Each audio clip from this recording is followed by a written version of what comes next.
Assalamualaikum warahmatullahi wabarakatuh. Innal hamdalillah wa salaman amma ba'da. Sahabat-sahabatku yang dimuliakan oleh Allah, kita melanjuti pembahasan kita, yaitu maqalah ke-18 di dalam kitab Nazaihul Ibad. Bismillahirrahmanirrahim.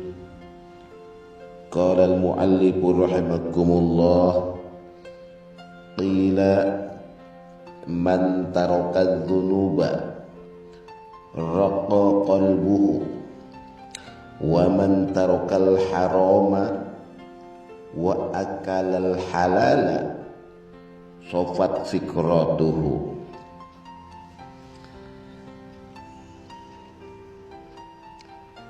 Dikatakan barang siapa meninggalkan dosa maka hatinya lembut, dan barang siapa meninggalkan perkara haram serta memakan yang halal maka cemerlang pikirannya. Sahabat-sahabatku yang dimuliakan oleh Allah Subhanahu wa ta'ala, meninggalkan dosa dan memiliki hati yang lembut ini sangat erat hubungannya dalam perspektif spiritual dan moral. Ya. Kenapa? Ya. Karena hati adalah pusat pengendali perilaku. Dalam banyak ajaran agama dan moralitas, hati itu dianggap sebagai pusat kesadaran, niat, dan kepekaan manusia. Ketika seseorang berbuat dosa, hati cenderung menjadi keras karena dosa dapat menumpulkan kepekaan spiritual dan moral. Sebaliknya, meninggalkan dosa membantu menjaga kebersihan hati sehingga tetap lembut, peka, dan responsif terhadap nilai-nilai kebenaran. Selanjutnya, dosa menggelapkan hati. Ya. Dosa sering diibaratkan sebagai kotoran yang menutupi hati. Semakin banyak dosa yang dilakukan tanpa penyesalan, semakin sulit hati merasakan kebenaran, kasih sayang, dan kedamaian. Jadi meninggalkan dosa adalah cara untuk membersihkan hati sehingga lebih terbuka terhadap kebaikan dan rahmat. Kemudian tanda pertobatan adalah kelembutan hati, gitu. Jadi meninggalkan dosa seringkali disertai dengan taubat, ya, yaitu kesadaran akan kesalahan, penyesalan yang mendalam, dan tekad untuk memperbaiki diri. Nah, proses ini kemudian melembutkan hati. Karena seseorang menjadi lebih rendah hati, sadar akan kelemahan, dan lebih empati terhadap orang lain. Ya. Kemudian hati yang lembut itu bisa menumbuhkan kebaikan. Jadi hati yang lembut cenderung peka terhadap nilai-nilai moral, ya, seperti keadilan, kasih sayang, dan empati.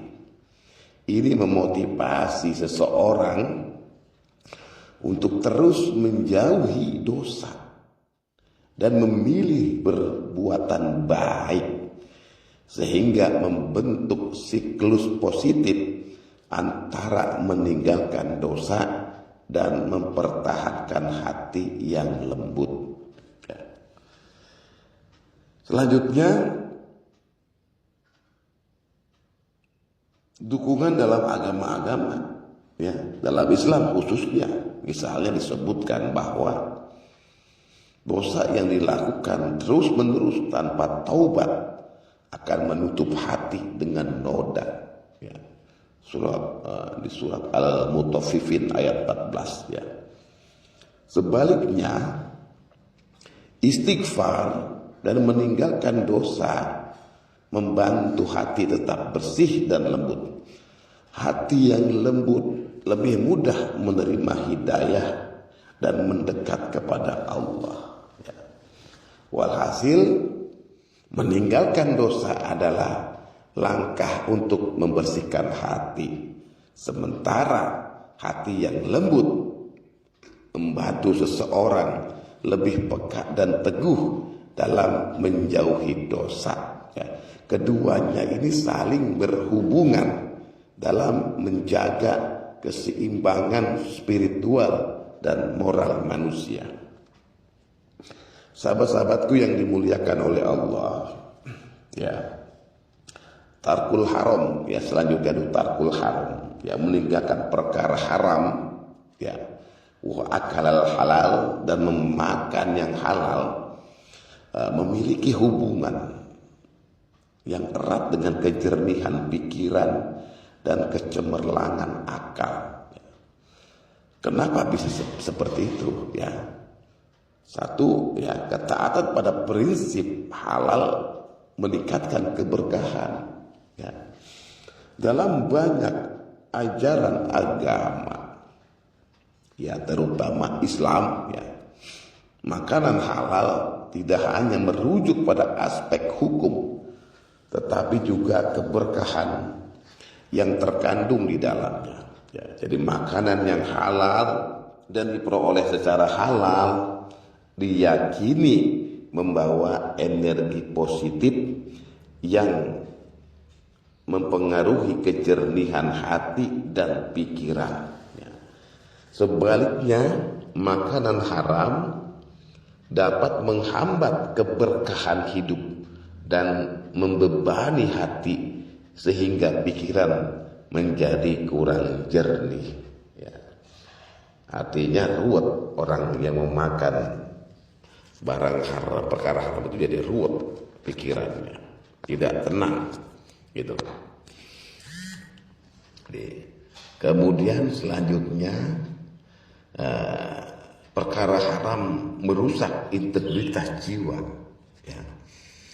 Ketika seseorang terlibat dalam perkara haram, ya, baik dalam bentuk perbuatan maupun konsumsi, ya, ia seringkali diiringi oleh rasa bersalah, beban moral atau pengaruh negatif lainnya.